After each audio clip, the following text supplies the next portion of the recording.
Hi, I'm going to show you a neat trick of how to move around columns or rows of data in Excel. Occasionally in Excel you need to move columns or rows of data around. Most people would insert a blank row or column of data, move the data into it and then delete the original row or column. And that's a fine way to do it, but there is a nicer, neater way, and of course you want to do that because it's a good way to show off in the office.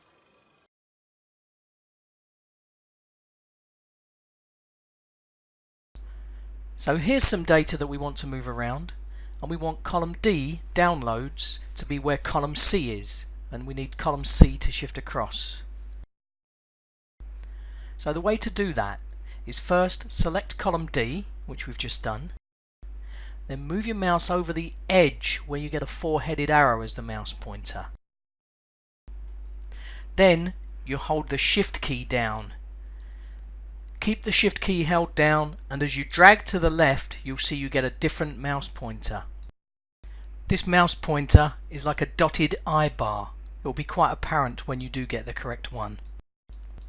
When you've got that mouse pointer and it's looking as you see it there, you let go with your mouse and you'll see it moves what was in column D to where column C is, and it shifted column C across to be in column D. That's really neat, isn't it? And it also works with rows, of course. So if you want to move east to be above south, do the same thing. Hold Shift down as you drag, and you'll see east is moved into row 3, south is pushed down into 4.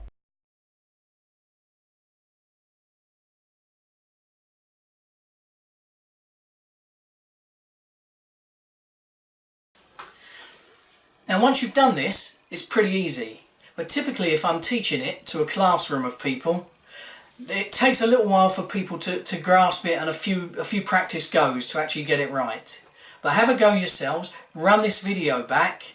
The key is you select the row or column of data, move over the edge when you get a four-headed arrow, hold Shift key, with shift held down, drag to its new location. When you get the correct mouse pointer, let go with the Shift key, then with your mouse, and the data will have been moved. Have a go. It's a nice thing to know and to be able to use in the office. A nice thing to have in your Excel arsenal. Unless you're a Tottenham supporter.